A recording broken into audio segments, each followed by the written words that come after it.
Mike Farley. We're in Corinth, Texas tonight. We've got an awesome backyard packed into a small space here. In fact, we had an easement that we had to deal with on the back, and so the edge of the spa, edge of the concrete, the edge of the ark and the pool all touch the edge of the easement. Right here's the line. We can't go past this point, so we pulled everything as deep as we could in the yard. We have the ark down there. It also gives us some extra space. So here we had an awesome spa. This spa sits very comfortably, 6 people. It's a 6.5 by 8, and it's got one of my favorite things. It's got a rolled edge. So we have a glass tile rolled edge here. We just take the tile. We have to use a 1x1 to get this detail. It works out really nicely. They did a really nice job in the corners of mitering all those tiles together, so it looks real smooth and uniform.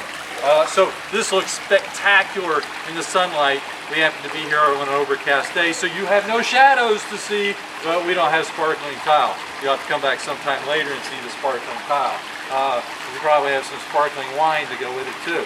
So anyway, this yard was about efficiency and picking everything that we could. So we wanted to have an area where we could have a table that they could sit underneath in the shade. And so we actually had the existing porch, but that's where we wanted to put the outdoor kitchen. So we came in with an arbor that dovetailed in between the two sections of the house there.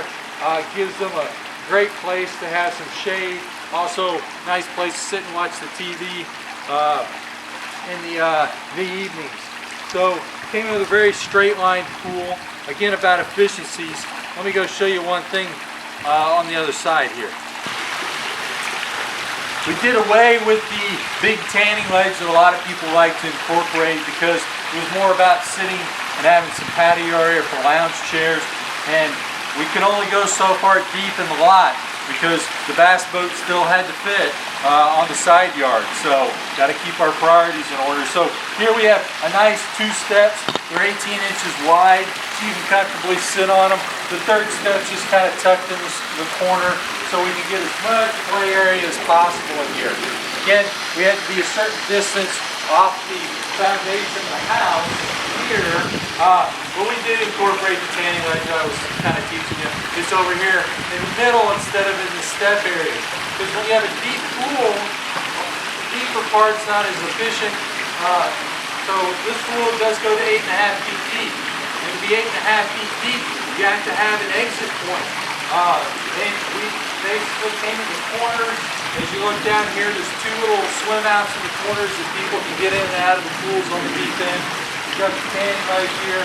There's also a bench underneath the copper scupper there in between the 2 fire bowls. Fire bowls, this is a combination of fire and water. And we're seeing one of the challenges with the water aspect of it and the wind, it's being blown around a little bit. So sometimes we'll incorporate a spill edge down on the column, which takes it down a little bit lower.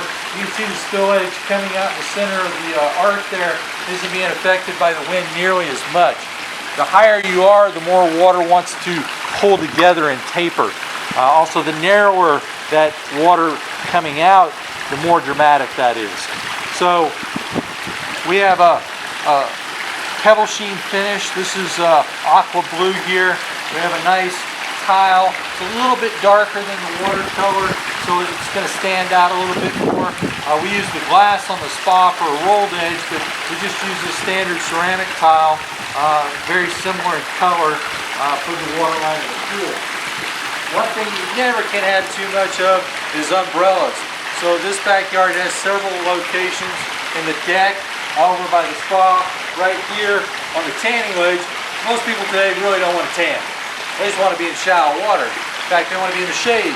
So, given that that's south, we put the umbrella sleeve right there on the corner so you can cast a shade over this area of the pool in the afternoon. We also have them incorporated in the deck in several different locations for people to hang out. If they are metal, they do have to be bonded, just like a metal skimmer lid or anything like that. So it's something you need to know before you pour the concrete of your deck so you can get all your bonding done. Again, setbacks, this is as close as we could get to the house.